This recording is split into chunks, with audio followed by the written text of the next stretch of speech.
Hey everybody, happy, I guess it's Thursday today. So a lot of people are probably wondering, what in the heck is Alan posting about how to survive your next hurricane? Well, rethink dieting is not about hurricanes, but sometimes it's something pops up and it just makes so much sense around what we do. And just to give you guys a little perspective, a little backstory for those that don't know our story, we in 2017, I was I stepped on the scale and saw 304 pounds, and I'm 5'11. I was 55 years old, and 304 pounds at 5'11 was not something that I knew was sustainable.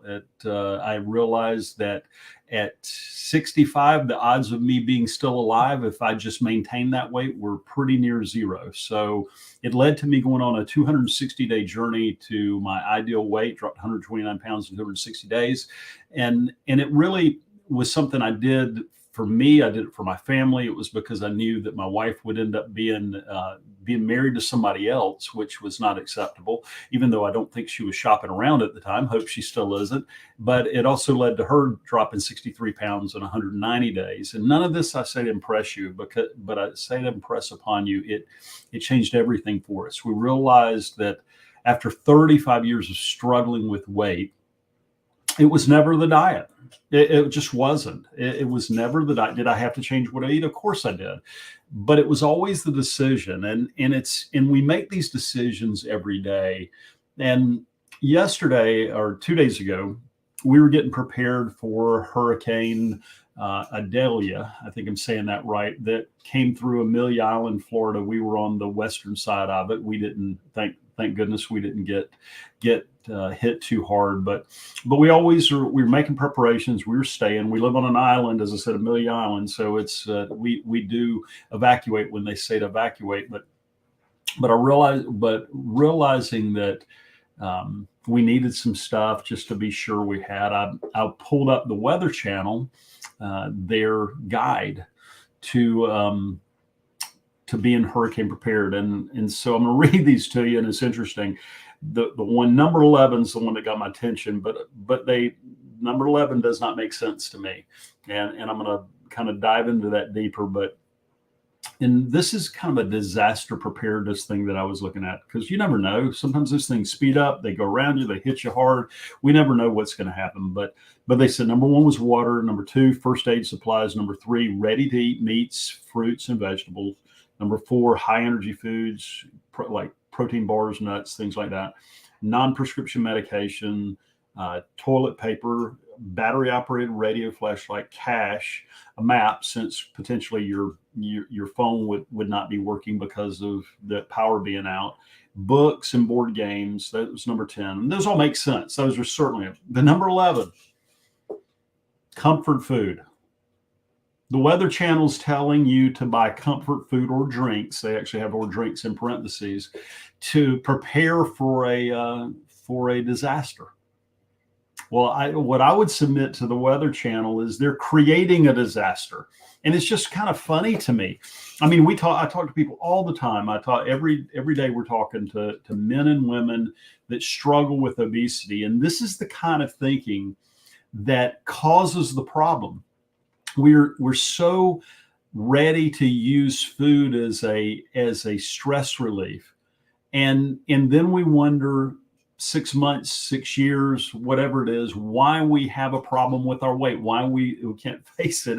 And so what I did, just, I can think of a lot of reasons, but it was kind of fun. I played this game. I went into Chat GPT or GDP, excuse me, and just the free version of this online. And I asked it why that was a bad idea, why comfort food, and I got a lot of responses in there. But I picked the top 12.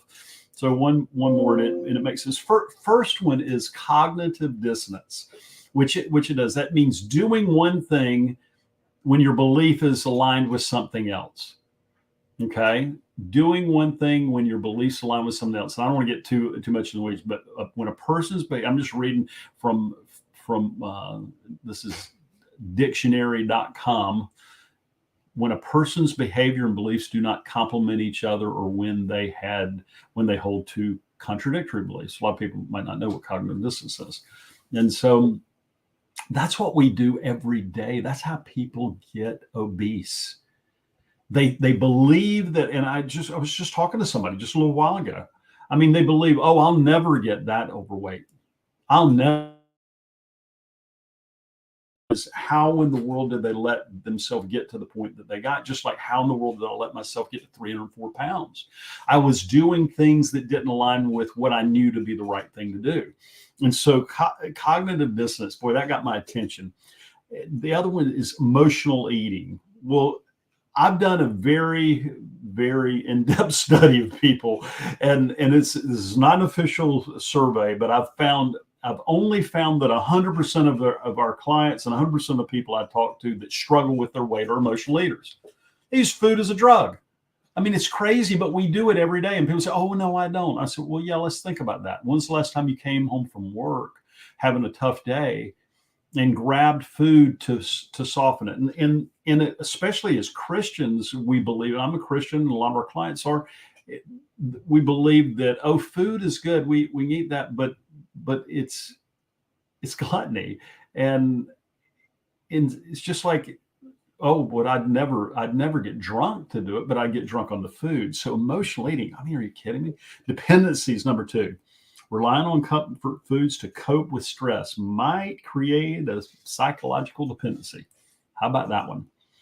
Physical discomfort. I mean, how many people I talk to, the number one thing that I hear from people, especially if they're over 50, but even younger,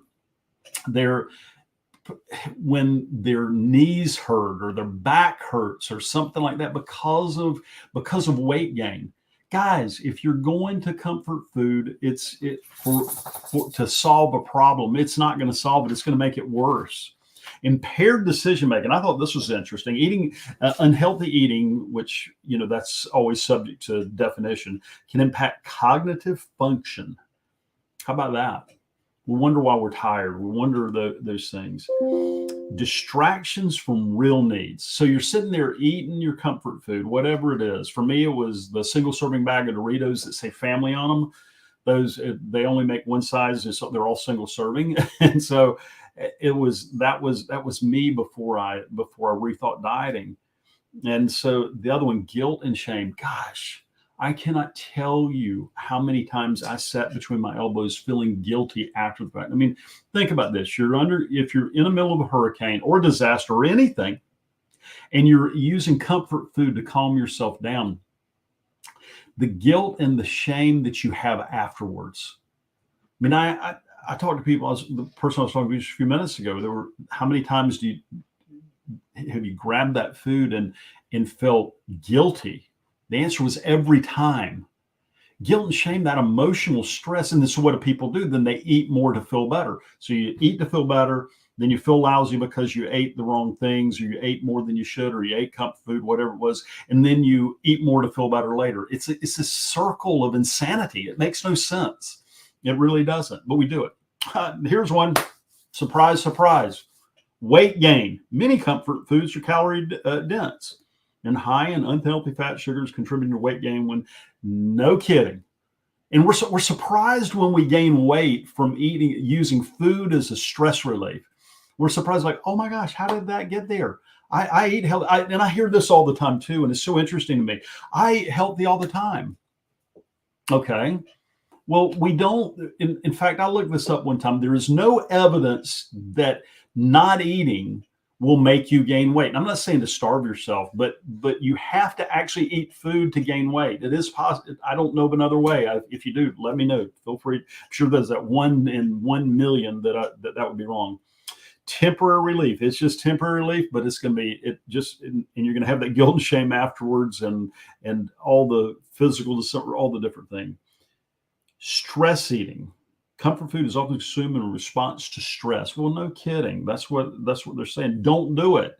But the Weather Channel's giving you dietary advice. I don't even do that. I never tell our clients what to eat, because it's never the problem. It's all this emotional stuff that really you have to unpack to get clear of this. Negative, and this is interesting, negative impact on your mental health. on your mental health. Now, we're talking about how to survive your next hurricane, because the Weather Channel, in an article online I found, they were telling you to buy comfort food as one of your essential things. But negative impact on mental health. Overindulgence in comfort food can contribute to mood swings, guilt, negative impact on mental health. And some of these are repetitive, but again, I pulled it up in ChatGPT just to see what it said. Other one's expense. Now, this one kind of cracks me up too. I ask people a question before they get on a call with me, if they have the resources, financial resources, or have access to them to reach their ideal weight. And a lot of people say no, but they have money for comfort foods. I mean, are you kidding? Comfort foods are expensive. Frequent consumption can strain your budget. I mean, it's hilarious. Go to McDonald's or what is it, $10 to go to McDonald's? I haven't been in so long, I forgot. I mean, nothing. If you want to go to McDonald's, go. But it's expensive. I mean, eating this crap's expensive. It is. I call it what is. But in the cognitive dissonance, I already covered that one. That was the first one. But guys, we're inundated with this thought of, you've got to lose the weight. You got to lose the weight. You got to lose the weight. It's on everybody's mind. It's overweight. Most people are thinking about it every day. Like I was when I was 300 pounds. I didn't go a minute without thinking of it. If I walked by a mirror, the only time I wasn't thinking about it was when I was eating more food, because it made me feel better temporarily until I felt worse later. And so it's interesting. I want you to think about this. And I did a whole video on this a few weeks ago, but I ask these questions a lot. There's 3 questions I want you to consider if you struggle with your weight. And I really do. I want to be honest with yourself. Number 1 is, if Jesus Christ showed up himself, the creator of the universe, with a friend and knocked at your door, and you invite him in because he created the universe, you invited him in. And the question I would ask is, when they walk in, you see, well, let me frame it a little bit better. When they walk in and you see that other person, you start to realize who it is. It's the version of you at your current age that you were always created to be. He introduces you and said, "Hey, Joe, this is the Joe you could have been at your current age." Ask yourself what that person weighs, man or woman, whether you're man or woman. What does that person weigh? The version of you that you were created to be. Not what some chart says, not what your doctor's report says. And I'm not saying go against any of those, but I'm saying the version of you that you were made to be at your present age. And it's shocking. People always go back to like their best weight they've been ever. And they're not afraid to say the truth. And if you have a gap there, I'd say it's a 50-pound gap, like the individual I was just speaking to earlier. And you say, "Well, I don't know what to do." And I say, "Okay, here's a test. And we'll find out the truth." And like the individual I was talking to said they can't exercise, don't have time to exercise. That's fine. I mean, we have clients. I know I can tell you story after story of individuals who were not healthy enough to exercise, but still lost weight. It's possible. But what I ask is, let's suppose you have a child or a spouse or a grandchild or a pet, whoever the person or the pet that you love more than anybody in the whole wide world. And let's suppose you get a phone call that they are being held for ransom. And the kidnapper says, "If you ever want to see your grandchild again, or your spouse or your child or your pet, whatever, whoever you love the most." And the reason I throw pet in there is every now and then somebody tells me they like their pets better than they like people, which I get that. But you love that person or that pet more than anything in the world. And the only way to get that individual back is to lose 1 pound a week to close that gap that we identified just a minute ago. So let's say you have you're 50 pounds from the weight you were created to be, and you've got to lose 1 pound a week for the next 50 weeks to ever see that individual, that person you love more than anybody in the world, to see them alive. God forbid this would happen, but let's suppose one pound a week. And the kidnapper says, you cannot ask anybody. You can't ask a doctor. You can't ask a nutritionist. You cannot ask a dietitian. Can't ask anybody what to eat, but you got to eat healthy. You got to eat something that makes sense, something that would make your doctor happy, something that would make a nutritionist smile when they see what you ate. If you can't ask for help, and you got to lose a pound a week, regardless of whether you can exercise or cannot exercise, it makes no difference. You've got to lose a pound a week. Can you save that person's life that's been kidnapped? That child, husband, wife, father, mother, relative that you love more than anybody, could you save their life if their life was on the line for using a pound a week? And every single person, I've asked that question hundreds of times. Every single man, every single woman I've asked, I've said, yes, they could save them. They could save that person. So number one, they know they're overweight or obese. They know they're 50 pounds, 100 pounds, 200 pounds, 25 pounds, whatever it is, from the weight that God created them to be. Number two, they know that they could lose a pound a week if somebody else's life were on the line. And number three question is the hardest of all. What's preventing you from saving your own life? Because you can dodge it, you can justify it, you can laugh about it, but at the end of the day, it's life and death. It is life and death. My friend Jason, who helps me some, Jason got on the phone with somebody a few years ago. He was following up with somebody that was wanted to come into our Rethink Dieting program, and he called me and he says, Alan, you're not going to believe this particular individual who was not morbidly obese. He was about 30 pounds overweight. This individual that Jason was following up with, this individual was dead. He had died. He had no heart problems. He had no nothing, but he died. And so if you don't think this is life and death, you're not paying attention. The reason that when I got on the scale at 304 pounds, it scared me to death, is because I knew the odds of me living were almost zero beyond 10 years. I'll be 62 in about a month and a half. And I don't believe I'd be here if I hadn't have released that weight. It was never the diet. It was never the exercise plan. Do I exercise? Of course I do. I love exercise. Did I have to change what I eat? Of course I did. But was it ever the diet, or was it the decision that led to me being there? It was the decision. It was the decision. And this is what I'll say to you. If you are not at your ideal weight, and you know that you know what to do, but you just can't seem to do it, go to rethinkdieting.com. I have a training. It's a totally free training. Follow what I say, do there. It might be all you need. But go watch that, because I tell you the truth in that training. I tell you the truth as I know it, and I've seen it work time and time. And we've helped clients lose tens, 50s, hundreds of pounds. And we've never told one what to eat. We've never told one what exercise to do. We focused on the thinking, the piece that they were always missing, the piece that I was always missing. People say, well, you lost yours in 260 days. I said, it took me 35 years and 260 days to lose it. And so if you're sick and tired of being sick and tired, and you're ready to change, you've made the decision that you're ready to do to get your weight off, book a call with me. transformmyfuture.com/apply. You'll come to a questionnaire. We'll ask some simple questions. We want to know your situation that you're in, so we know if we can help. Number two is you'll go to a calendar. You'll see my calendar and my team's calendar, where you can pick a slot. And it's a call about three things. It's a call, number one, to see how bad your problem is with weight.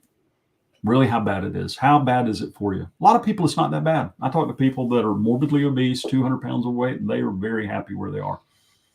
Well, don't even book a call if you are. But how bad that problem? What's it costing you in your life? What is it costing you every time you walk by a mirror? What is it costing you when you step on a scale? What is it costing you with your health? What is it costing you with your longevity? What is it costing you in just knowing that you could do more and you're not? Second thing that calls for is to find out how committed you are to solve it. You just want a Band-Aid? Don't book a call. Do not book a call. You want a Band-Aid, you want a diet, I'm not your guy. Go to Google. Go to Google or YouTube. You can see videos of people that'll give you a 4-step plan or whatever. That's not what we do. We're about solving your weight problem once and for all so that you keep it off. Go to transformmyfuture.com/supply. Book a spot. Our calendar fills up pretty fast. And we will see you on the next training. Have a great day.